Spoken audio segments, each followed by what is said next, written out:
No início do programa eu falei que hoje, como tem sido às quartas-feiras, né, a gente estaria recebendo um convidado, Carlos Dias. Ele é secretário de Governo e Coordenação da Prefeitura. Mas quem é Carlos Dias? Carlos Dias, quem é você?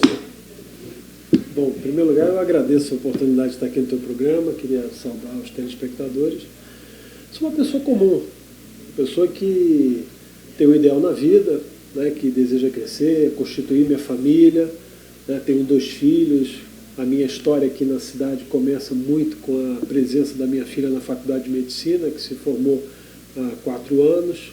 Então, o meu encanto aqui pela cidade, a minha participação, vem também da minha linha política, onde eu tive a oportunidade de colocar, através de emenda parlamentar, Água Fonte Santa, Coreia, Vale da Revolta. Você foi deputado? Quando eu fui deputado. Então, mas como a minha questão assim, mais pessoal, tipo assim, essa realização familiar, eu gosto de ser reconhecido assim como pai de família, uma pessoa que, graças a Deus, tem uma história familiar bem sólida, herdei essa herança da minha formação de família dos meus pais. Eu tenho 5 irmãos, né, são mais 4, a gente convive muito harmoniosamente e, enfim, a gente tem uma dimensão dessa alegria, né, de se considerar uma pessoa.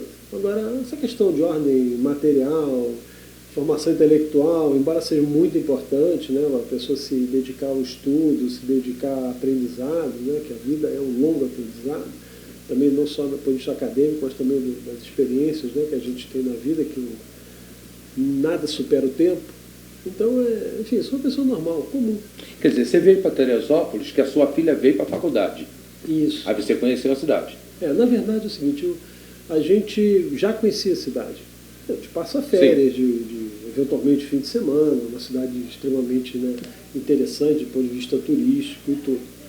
Só que o Rio de Janeiro, onde a gente morava, virou uma cidade muito tensa, muita insegurança, muita dificuldade de deslocamento, né? Eu morava num bairro lá no Leme, né, no Rio de Janeiro, perto ali da praia, próximo às vias de acesso assim, para o centro, então para a cidade, para você trabalhar, mas você não tinha a mesma alegria a retornar, porque a mendicância, a violência, né, a cidade virando uma cidade assim, muito, muito tensa, e todo aquele prazer e toda aquela alegria que a cidade tinha, ela se converteu numa agressão. Parece que era um privilégio você ter, vamos dizer assim, habitar uma cidade, uma parte de uma cidade muito bonita, que você conseguiu através do seu suor honesto de trabalho, e ao mesmo tempo você ser invadido por um conjunto, né, de violências, e as pessoas têm medo, seus filhos se deslocarem,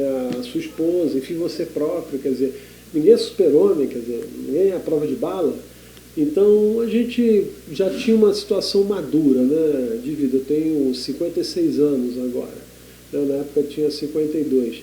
A gente resolveu desacelerar, mudar um pouco o estilo de vida, trocar essa, vamos chamar assim, essa ideia do glamour do Rio de Janeiro por uma convivência mais próxima entre nós, a nossa família. É mais família, né? A cidade interior, Teresópolis, é uma cidade mais família. Você sabe, você conhece todo mundo, as pessoas te conhecem. E também os valores, né, que fundamentam essa estrutura social, que é a família. Então aqui você vive mais. O interior ele tem que recolonizar as grandes capitais. Esses valores, esses princípios, foram essas coisas que fizeram o progresso do mundo como um todo crescer, né? Sob a base da educação, o trabalho, mas esses valores fundamentais, né, eu tenho uma pergunta sobre religião para você, mas eu quero chegar mais um pouco em Teresópolis. Você veio para Teresópolis, mas você já era deputado estadual, você já fez a campanha aqui em Teresópolis. Não. Eu quero pegar essa época. Não, olha você só. vindo para Teresópolis e o deputado.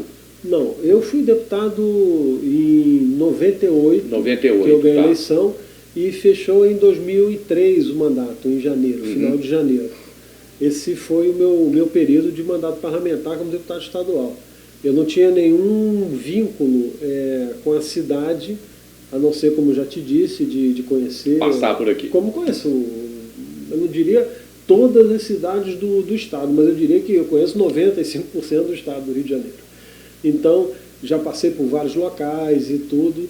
Então, a minha história com a cidade, ela não é do ponto de vista político, né? Ela ficou mais, vamos dizer assim, mais forte em função dessa vinda da minha filha para fazer medicina e a gente acompanhando ela, né, o seu progresso acadêmico. Não vou deixar, né, a menina sozinha, a gente vinha quinta, ficava até domingo. Quando ela descia, então ia lá para casa, ficava assim.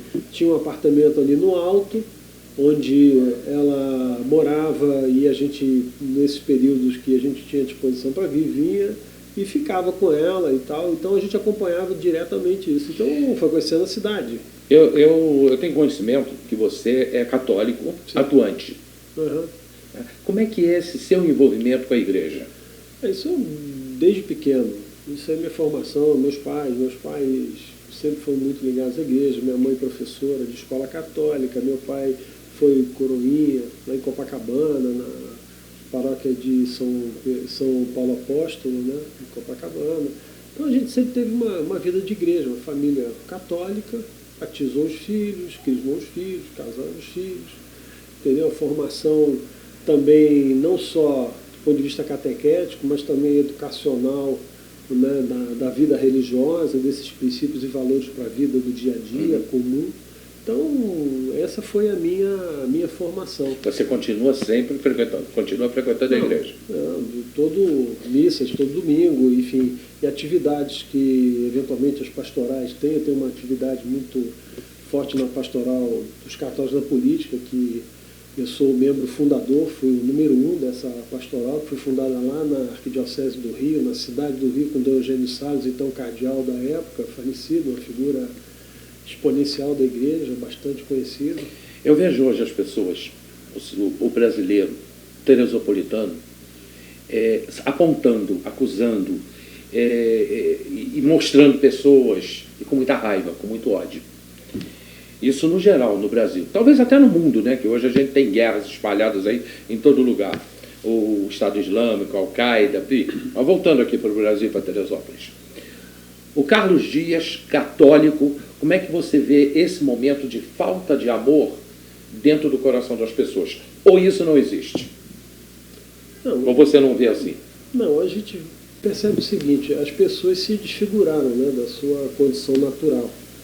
E a gente vê ao longo do tempo uma civilização que quer se impor em cima de pressões, valores, interesses materiais. Uma amizade sincera, uma relação sólida entre pessoas, um amor dedicado ao outro, né? Isso tudo eles acham que podem superar sem ter um dano gravíssimo à sociedade. Até mesmo modelos de família que querem inventar. Hoje, por exemplo, se discute essa tal ideologia de gênero, né, que querem implantar nas escolas. Isso afronta a inteligência humana. A pessoa não precisa nem ser católico, pode ter qualquer religião, não tem nenhuma. A pessoa nasce homem ou nasce mulher. O sexo é biológico. Entendeu? Se há um desvirtuamento posterior a essa prática, isso não significa que o sexo é uma escolha. É uma determinação da natureza. Então, quer dizer, vocês querem violar hoje esse grupo, né, essa minoria, chamando de liberdade, de formação, ensinar que a pessoa adquire a sua sexualidade ou a sua natural sexualidade a partir de uma escolha social, de um convívio. Eu vejo hoje a televisão mostrando muito o homossexualismo no geral, né? Isso você acha que influencia a uma formação de um jovem? Não, isso influencia, porque, na verdade, as pessoas se preocupam um pouco com a sua estrutura pessoal e a consolidação da sua personalidade. Ela se afirma na posição do outro que o enxerga. Então, a tua opinião vale mais para mim do que a minha opinião sobre eu mesmo, o que é um grande erro. Isso não significa soberba, né? As pessoas precisam se autoconhecer. E, a partir daí, entender suas fragilidades e dialogar com o próximo.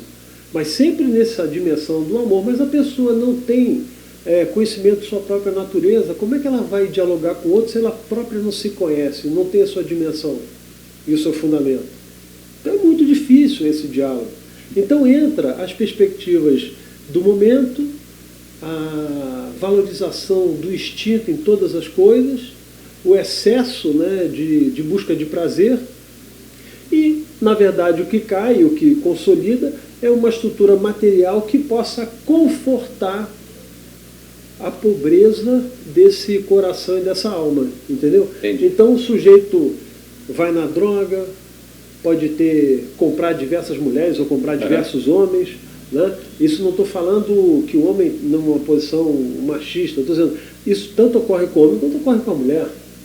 Então ela pode, na sua riqueza, comprar seus companheiros, ela pode estabelecer suas diversões, e o homem da mesma maneira. Então, quer dizer, você vive de momentos, situações fugazes, e cada vez mais se aprofunda na depressão e na sua própria destruição, porque você não se reconhece no espelho. No dia a dia você não sabe quem você é. Você pode ter uma carteira de identidade, mas você já não tem nem vínculo com o seu próprio nome e com a história da sua família. O que as pessoas hoje não preservam, né? O nosso fundamento aqui não é só o dia a dia. Nós temos uma obrigação histórica com as gerações que passaram, certo, e aquilo que nós vamos legar para os outros. E acho que vão chegar. Isso, mas o legado. Mas ninguém hoje preocupa com isso. As pessoas simplesmente discutem o seu interesse próprio e o momentâneo. A individualização do ser humano. Seria? É exatamente isso. Mas eu diria que é pior. Vamos dizer assim, é uma individualização em que ela é centro. Então, quer dizer, ela é o único centro de uma estrutura social. Certo. Então, se ela não for a única, ela cria, vamos dizer assim, atos destrutivos de outras influências para que a sua própria personalidade prevaleça. Então, são relações rivalizantes, jamais podem ser harmônicas ou de comunhão, como a gente chama. Eu tenho feito uns comentários dentro do que você está falando, tanto na televisão quanto no rádio, que eu vou pegar isso como exemplo. A gente já está terminando esse bloco, daqui a pouco nós vamos falar sobre o Brasil. E as pessoas vão para o trânsito, saem de casa para o trânsito, com muita raiva, com muito ódio, e jogam dentro do volante do automóvel as suas frustrações.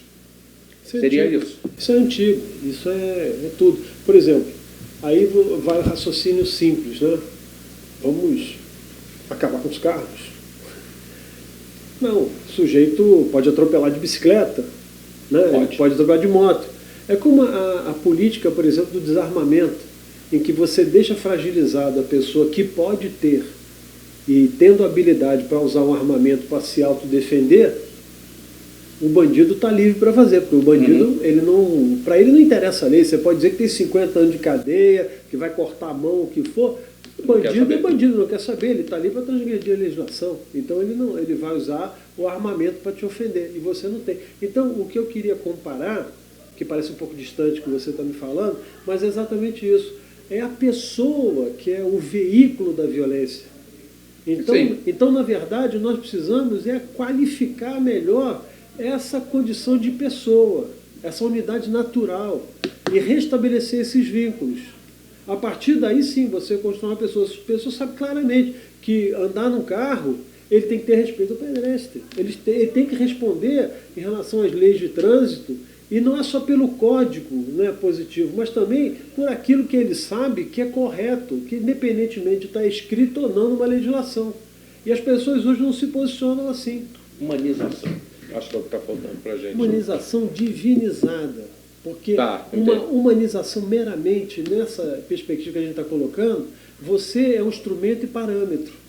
Nós não somos nem instrumento e parâmetro.